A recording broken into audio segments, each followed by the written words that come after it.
This review covers Shadow's JM07. This is a updated version of the original one that came out perhaps maybe 2 years back now. This is my favorite whipping boy because of that bad anodization finish there, but well, not to mention it is a great comparison to see how far Shadow has come in terms of their build and their quality. So it has improved substantially, but a little bit more on that in a minute here. It did arrive, as with the other Shadow lights that was provided for review, in a generic box with a generic sticker, again stating the model and as well as which version was, either cool white or neutral white, and a little accessories packet that contained a spare lens, several O-rings, although I feel that these two red ones were erroneously included. They're probably for a smaller light like the TC 350 or 500 series, so I put that aside. Additional accessories that should have been included with a lanyard as well, but I wasn't provided with one. So now diving into the light itself, it does come with a nice stainless steel crenellated bezel here that is removable with some force, and as you can see there is a nice texture reflector here, giving it a balanced smooth beam, but still reasonably deep with some throw. Coming down here to the throat of the light, let me just get some additional light here. There are these heat fins that are machined in. Now they do have grooves, alternating grooves built into them, so these provide some anti-roll capability, although not the greatest, but at least it is there. And as you can see with most of their new releases, it does feature a side switch with a little stainless steel ring around it that adds a little nice aesthetic touch. So over here on the main tube, it features nothing but the company's name and the model number itself. And last but not least, we get to the tail cap. It's got some aesthetic grooves in there.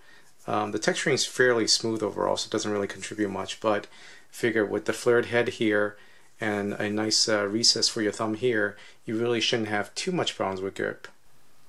Now the tail cap does feature a forward mechanical clicky. It serves as the master on-off function, so if it's not on, this side switch will not work. So overall, this is a substantial light. It does feel very solid, and as mentioned, the quality has improved substantially in my opinion from the older lights. And again, perhaps unfairly, I'm picking on that particular example there, but again, as compared to that, it has improved substantially. So peeking underneath the base of the head, there is a spring. It does allow the use of flat top cells, in which case is a 26650 size battery. And these threads are trapezoidal cut, they're not square cut. On the tail side again, there is trapezoidal cut threads, and there is this prong here, brass cap, that is spring loaded. The JM07, as with the other recent 26650 size light, does allow the use of a optional battery spacer, so it can accommodate 18650 size batteries. And as you can see, it's fully operational.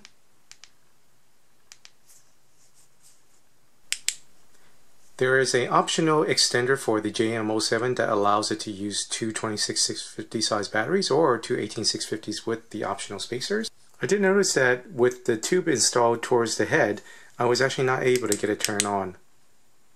I have a feeling the reason is the male end of the extender tube is the anodizing comes right up to the very end, and it is a very small area, and perhaps there is some residual I guess debris or chemicals on there, a layer coating, so I'll probably get some sandpaper to remove that later and see if that improves the situation.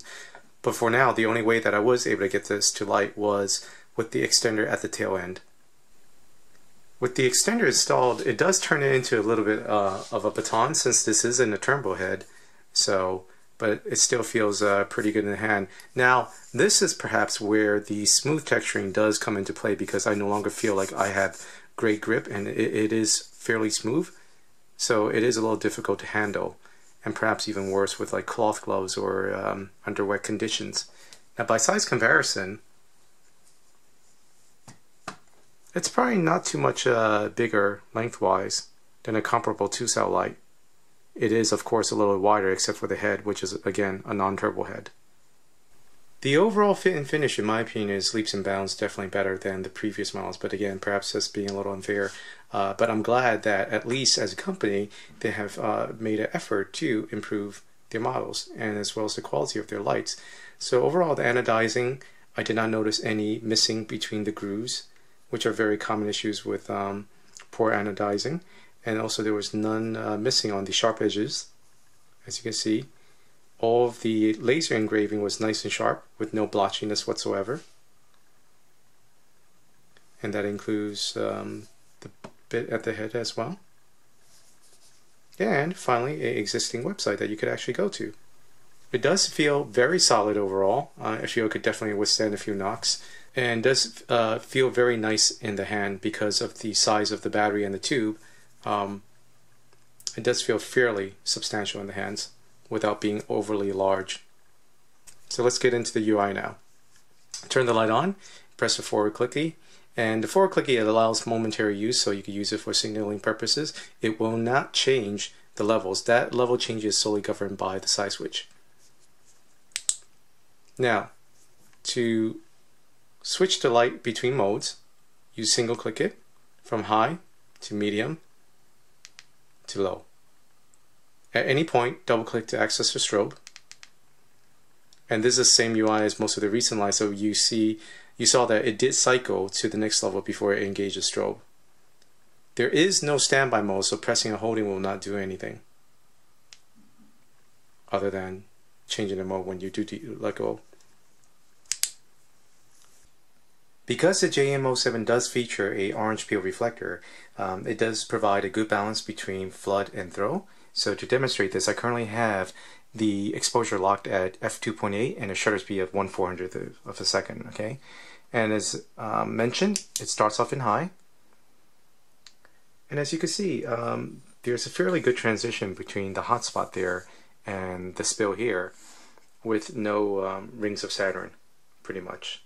Maybe there's a very, very minor one at the edge here, but once you pull back a few inches, it pretty much dissipates and blends away nicely. Alright, now to demonstrate the modes, this is on high. Oops, sorry. This is on high. Medium. And you're likely picking up that pretty bad flicker. And likewise, pretty bad flickering on low as well. But if this light does utilize PWM, again, it's not something that my eyes are picking up right now, because I am rather sensitive to it. Now, beam angle wise, I say the overall spill is roughly about give or take 84 degrees or so, 80 to 84 degrees on the outer edge here, and the center hotspot is actually a pretty tight 20 degrees. But again, keep in mind though, because of the texture reflector, it's not dramatic as you see here. There is, like I said, a pretty good balance in real life view between the hotspot and the flood. It's not a purely tight thrower. In conclusion, I feel that this is another step in the right direction for Shadow. I really do like the fit and finish of this particular model, and as is common unfortunately with the rest of the Shadow line, I'm just not particularly fond of this side switch implementation, because I feel it's a little too easy to activate the strobe. So I like to see them change the UI up a little bit and perhaps offer more modes, or perhaps make that strobe a hidden secondary mode, as with some lights user interface. Feel that the runtime that it offers versus the output is a nice balance. Overall, size-wise, again, feels pretty nice in the hand.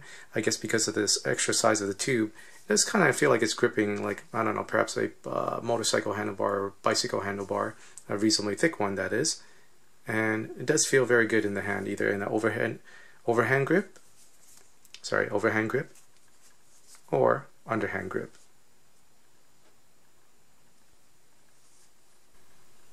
I do also like the fact that there's a versatility of adding the extender for 2 cells, as well as the ability to use 18650 size batteries. So again, adding to the overall versatility of the light.